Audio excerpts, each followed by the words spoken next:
Well,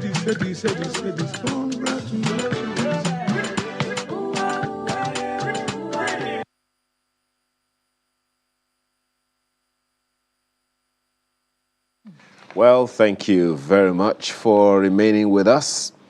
Future Africa Leaders Foundation, that's what we're talking about next. Of course, that's a non-governmental organization which identifies, celebrates, and supports young Africans who have demonstrated exemplary leadership by impacting their generation positively through education, youth empowerment, and mentoring through other projects aimed at building young people and preparing them for a positive future. I'm particularly excited about this one because I still maintain that if we do not take care of young Africans now, Africa's future is lost.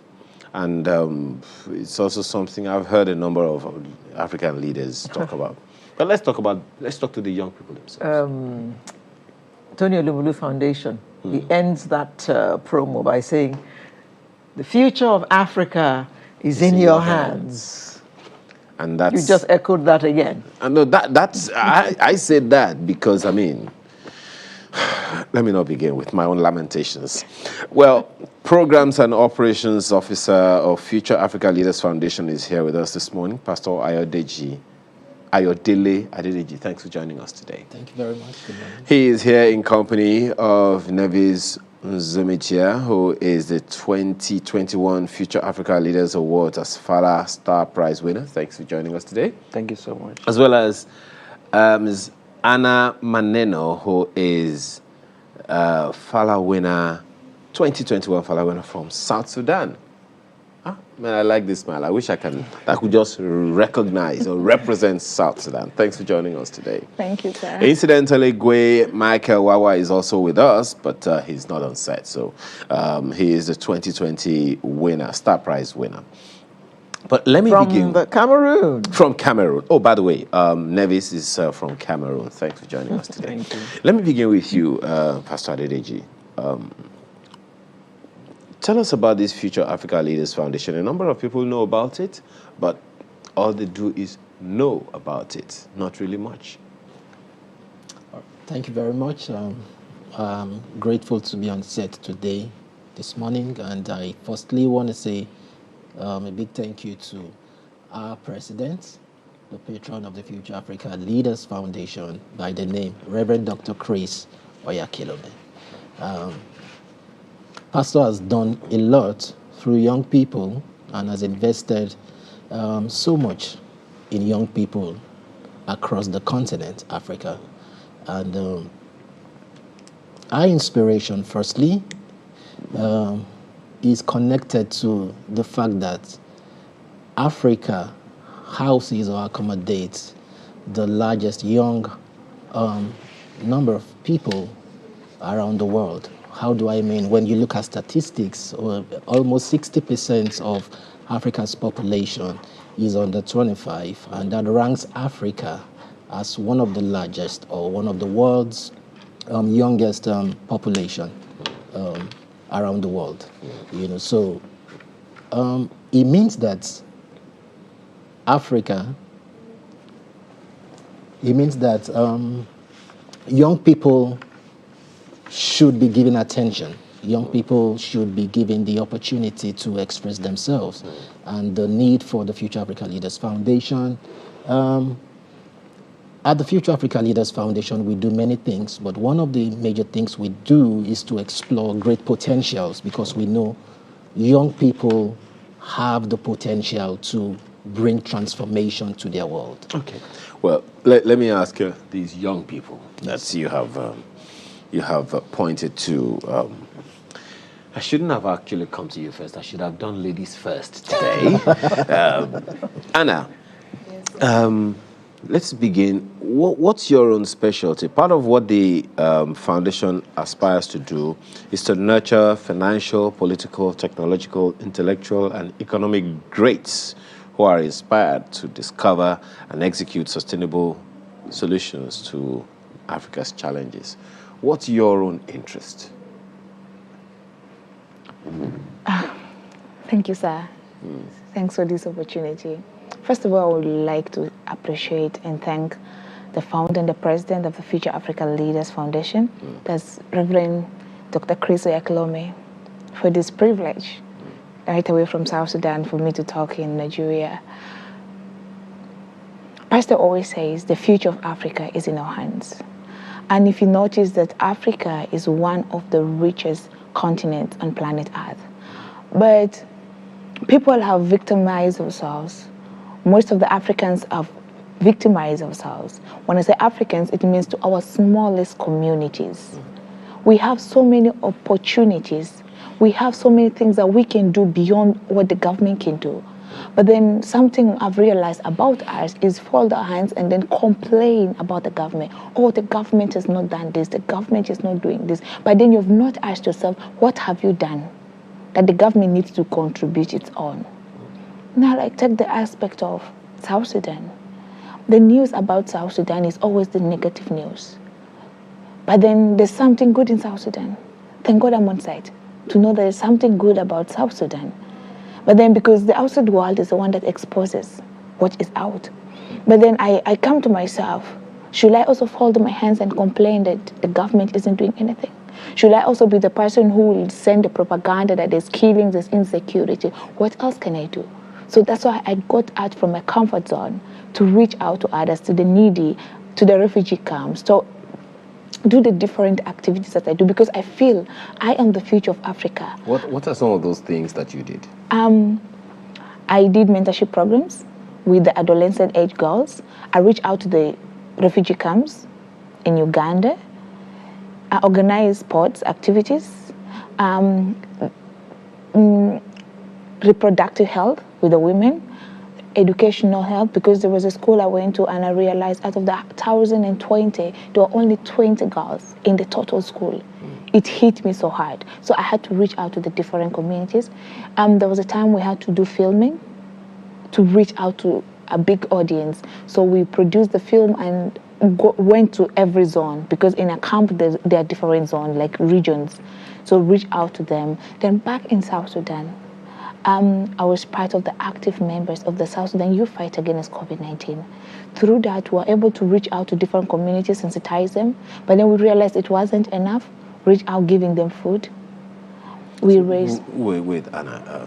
Maybe I'm lost here. So with all that is happening in South Sudan, so it's not, you're essentially saying it's not as bleak, Grim, as grim, as hopeless as we are made to believe. Meant to believe. Yes. That's what you're saying. Yes. People are still living normal lives. Very normal, ma'am. South Sudan is one of the best land. Like, very. I love that country. We have the best land, but then when you're outside, they always scare you from South Sudan. Me too. I love Nigeria. Don't come back. Well, Kevin, right? Let me ask you. Sorry, Nevis. What's been your own experience? How did you? What were you doing? I mean, I've heard that she is a philanthropist. Maybe I should. Thank God I'm not a refugee, an IDP person myself. Maybe I would have met her. But what's your own specialty? Okay, thank you so much, sir, for having me on set. Like I said, my name is Ometia Nevis, the 2021 Star Prize Fowler winner from Cameroon.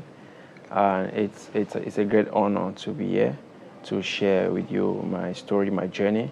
I'm a tech innovator and a community builder. So my work, my day-to-day activities are centered around technology, innovation, and entrepreneurship.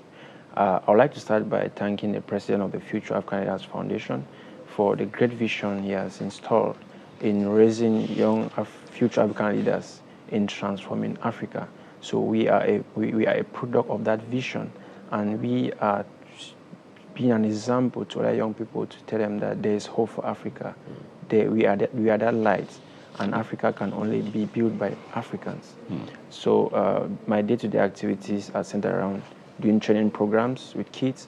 So I train kids how to build. What age? Kids from 7 to 17 years. Kids and teens.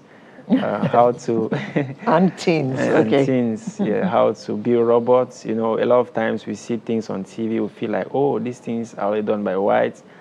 Is it even possible to do it in Africa?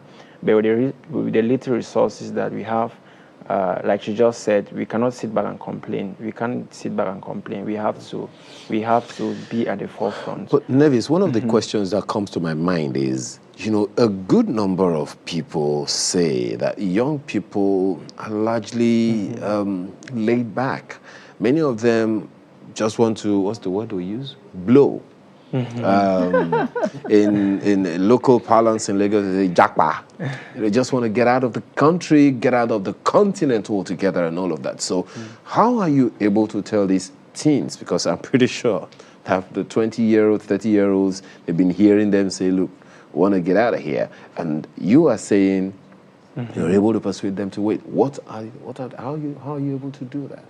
You know, for over the years, I've really been doing so well in my field, and I've received a lot of calls from out that, Nevis, you are wasting in Cameroon, you are wasting in Africa. Why don't you come to the US? Why don't you apply to MIT? I've even had the opportunity to go, but I said no, it's not yet time. Let me first of all, and you see, this was my first time traveling out of my country, and imagine coming with a future candidate and coming to win an award is something to show that there is hope.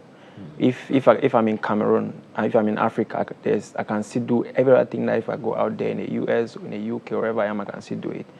And this is just to show that there's a possibility. And to tell young people that we just have to have a vision and a purpose, because that is what should drive us. Because, you know, a lot of time people just rush to go to these other countries because they don't really have a vision or a purpose. But I'm working with a vision and a purpose. That is why I'm not in a haste to move out or something, because I know that I'm going somewhere. Probably easy for you to say. Is it as easy for you as well, Anna? You're able to persuade people to stay in South Sudan? Yes. With all of the noise that's going on? Yes. With all of the quote-unquote hopelessness that some of them always point to? Yes. Home is always home. I agree with you. And I couldn't there's agree freedom more. and liberty at home. Oh, really? Yes. Okay. Like, it's not my first time traveling out of the country. I've been moving out to represent my country. But I always want to come back home. So I want to, it's like, yes, I can come to other country. But you know, the country you admire, you can build your country the same way as the other country you want to be in. You Yes, can we have build so your many. country to be one that everybody will admire. Yes, sir. I like Yes, that. madam. Okay, Pastor. Now, this foundation organizes this program and parts with approximately $125,000. Yes. That in Nigerian money is a lot of money. Absolutely. So I'm very interested in how you select these winners. You've come along with 3 of your winners today, 2 from 2021 and 1 from 2020. How were the selections made? Okay. All right. Thank you very much. The whole selection process is it's a rigorous and a tedious one, because we have quite a number of young people who make applications for the Future Africa Leaders Award, because young people are doing so much, and you know, they also want their works to be seen. And so we find a pool of young people applying for this They particular see award. they can attract some funds to continue the work, right? Do you blame them? Yeah, because you know, that's also our contribution and pastors' contribution to young people to further expand their work. If they can be empowered financially, then we can see more of that work, you know, gain grounds in Africa, or particularly in their countries. And so when we send out information through our website is www.futureafricaleadersfoundation.org. So when you log into the foundation's website, there you are able to apply for the Future Africa Leaders Foundation. Of course, we just ended the Future Africa Leaders Award on the 31st of December 2021, and that is where Nevis emerged as the Star Prize winner. Star Prize. Yes. Congratulations. Let's see your trophy, by the way. Yeah, it is. And this is Africa. You have won Africa. Great, great. And so, so we have what did Anna win? some juries who. What did Anna win? Anna, she's one of the top 10 winners. Top 10 winners, and that's why you have your own... Thank you. Plug. Oh. You have won Africa too. So before we can emerge 10 winners, we have to evaluate their work. How many entries do you have per time? We have over about 2,000, over 2,000. And out of 2,000, you choose 10. 10. So their work has to be outstanding. Very outstanding. Before then, well done, guys. Before then, we also have our 30 nominees, that we have the opportunity to showcase some outstanding work carried out by 30 of our nominees. And it is out of that 30 nominees that 10 of these winners emerge. So the juries evaluate and analyze their work, how they were able to carry it out, and go through all the criteria. It must be relevant, it must have international significance, it must have impacted a community deeply, and several other things like that. So several calls are being pulled through them also to also further investigate what they have carried out and done. What kind of challenges sorry for butting in. What kind of challenges did you have to encounter in getting to these numbers? Well, several. Okay, in choosing, right? The challenge of, I would say the challenge of choosing, of selection. Yeah, because there are still more other people that have done great things, but you are looking for that distinguishing element that separates. I'm happy that young people are giving you that problem. Let me come to you, Anna.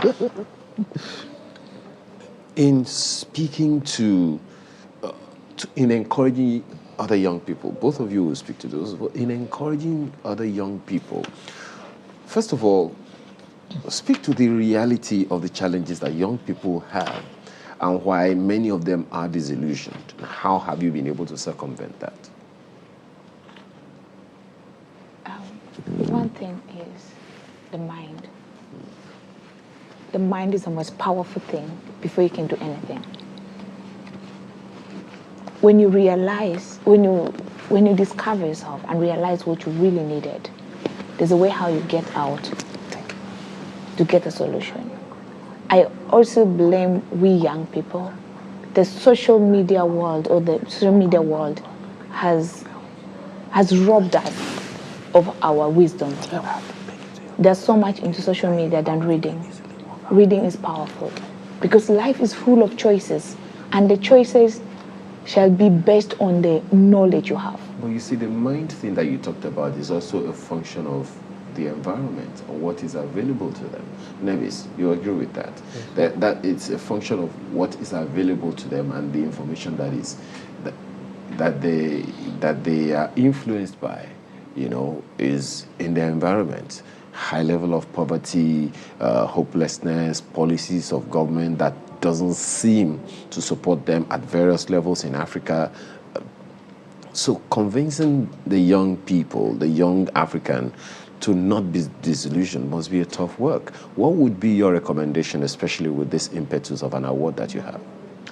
Okay, so talking about that, one thing that I would just like to encourage young people out there is to focus on creating value. You should have a niche. What is that particular thing that you can be known for? Because, for example, one of the projects that brought me to the Future African Leaders Foundation, or gave me one of the awards, is, so many years, about 3 years ago, I saw this problem and I was worried about how I could solve it. I did not have the means to go about developing that solution. But I could not just stop because there's no money, there's nothing. I had to just keep looking for ways that I thought it could help me to realize that. So it was a 3D printer, so we built a 3D printer, and it's a very, very complex machine. These are machines that they cost hundreds of thousands. And I just had to say, but they are normal printers that you print on a sheet of paper like that. So I could harness parts from these things, put them together, e-waste, and I was able to build a 3D printer. You see, if I was just sitting back and complaining, and then at the end of the day, I wouldn't have been able to do that. And finally, I was able to build a 3D printer. So I'm just trying to say that there's a possibility in everything, and if you can create value out of it, definitely you can be able to move. Because just like I was talking about traveling out, once you create value, people will look for you, money will look for you. So that's what I can say. Very interesting. Yeah, Pastor, you haven't told us what inspired the creation of this foundation and the work that it's doing. Okay. Pastor says that Africa can only be built by Africans. That's a quote from Most Reverend Dr. Chris Oyakilome. Like I said, he's the patron, the president of the foundation. And so our inspiration stems from the fact that we have a lot of young people that can be mentored appropriately because of the resources that is inside of them. You see, when a young person meets somebody that can mentor him, he stands the chance of giving his world the expression of the resources that is built inside of him.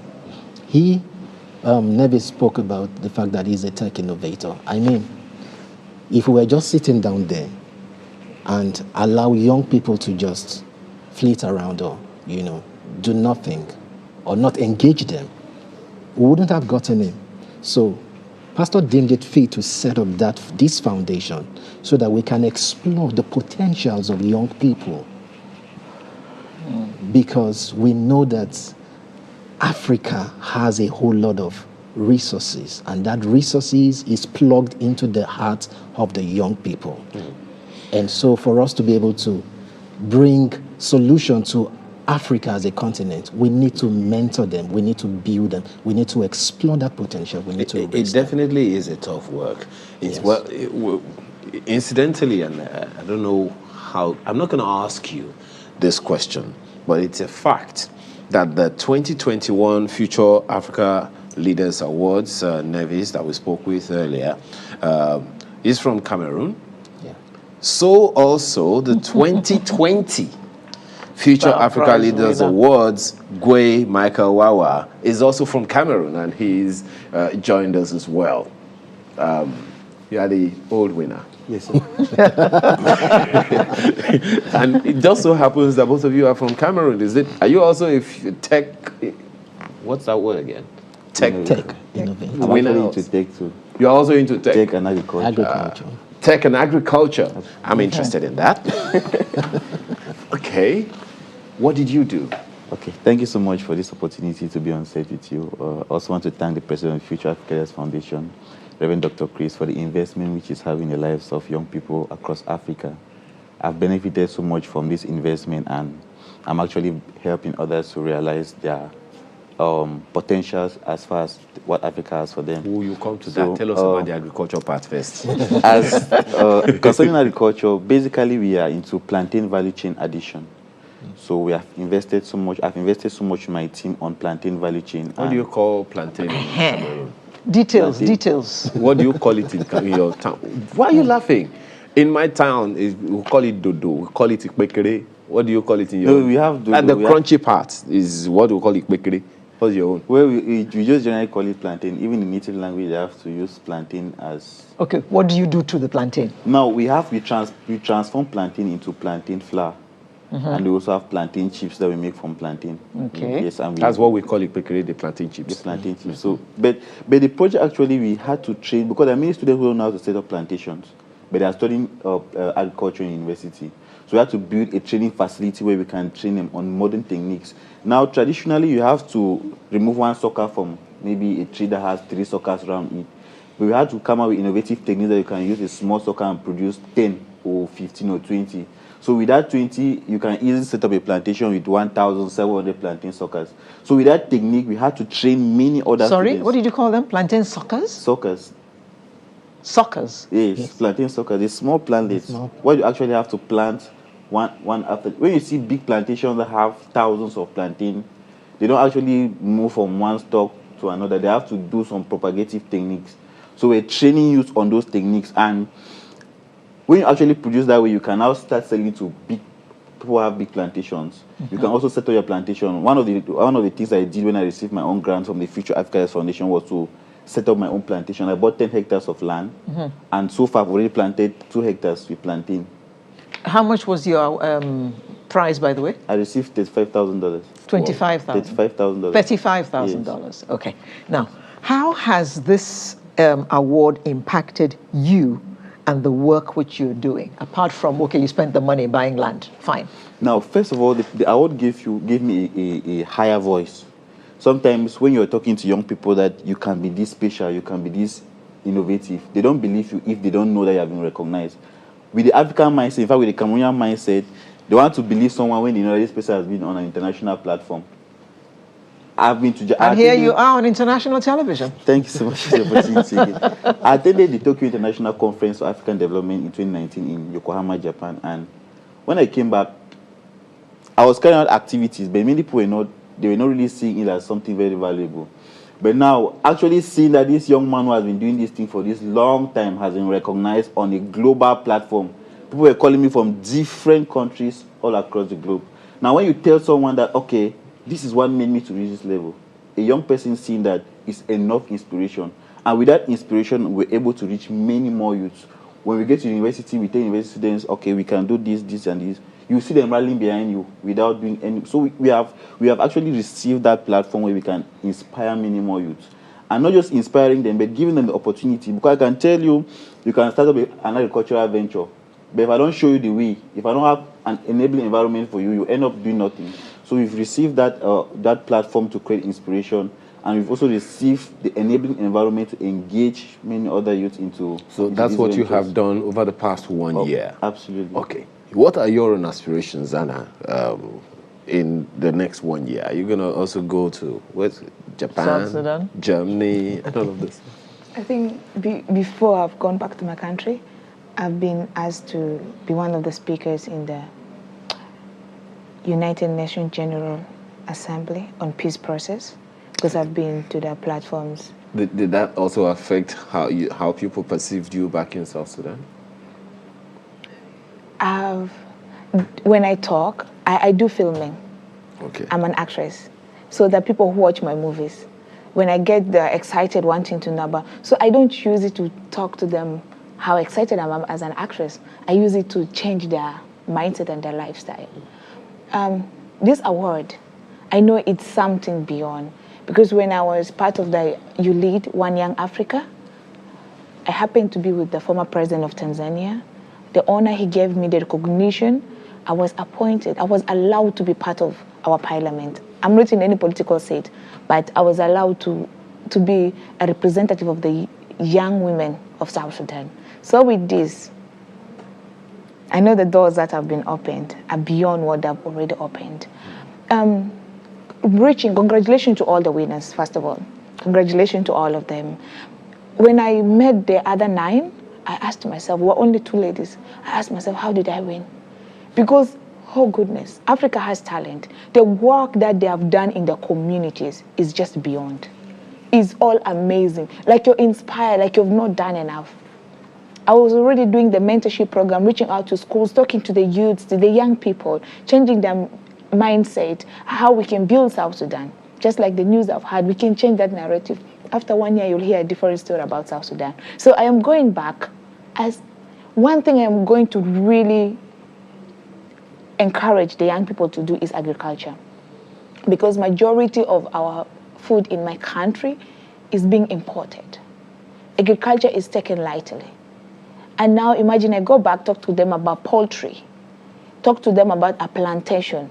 How about we close the other border that imports food and we use our local food? I can see the collaboration is already starting here. So, Pastor, well, is that something you're looking forward to, by the way? Absolutely. Okay. So we are already mentoring. I'm already mentoring some youths that are in different countries on agricultural ventures. The African Development Bank has been singing the song. Many countries are singing the song of getting more youth into agriculture. So collaborating with many of them to pick up agricultural ventures is something I'm so passionate about, and I would really love to see many other African youths taking up ventures in agricultural space. Okay. By the way, did you study agriculture? No, I had a master's in telecommunication networking engineering. Oh dear. Pause. You left technology to go into agri? He's tech and agriculture. Oh, you are in tech and agriculture. So I have my technological side, but I'm also into the agriculture side. So how much tech are you applying to your agri? Well, for now, we are working on the agricultural technologies first. We are harnessing the agricultural technologies first. And after that, our long-term vision is to see how we can increase the audience of our products that we produce. Because there's a whole lot of technology in the agricultural process. I was just hearing that they are producing plantain, but I didn't know there was so much technology into it. So we are trying to see how we can increase productivity with the agricultural technologies they have first, and then adding value, because the value addition is a whole process on its own. So that's how we're applying tech into agriculture. So we could go on and on this conversation because it's really, really exciting. I'm even, if anything, buoyed to continue this young people aspiration. I wish I could carry a political party and say Young People of Africa Party, but unfortunately I can't do that. Pastor Ayodele Adedeji, we can only say well done for all that you do for Africa and doing it forward. Programs and Operations Officer, Future Africa Leaders Foundation. Thank you so much for your time this morning. Gwe Michael Wawa, 2020 Future Africa Leaders Awards Star Prize winner. Thank you very much. All the way from Cameroon, Nevis Zomechia, 2021 Future Africa Leaders Awards Star Prize winner, also from Cameroon. Maybe there is a conspiracy there, I don't know. I don't think there is, though. Thank you also, Nevis, as well as Miss Anna Maneno, 2021 Future Africa Leaders Awards winner from South Sudan. Thank you so much. Thank you for your time this morning. So there you go. We are up with the home stretch after this break. Please stay with us.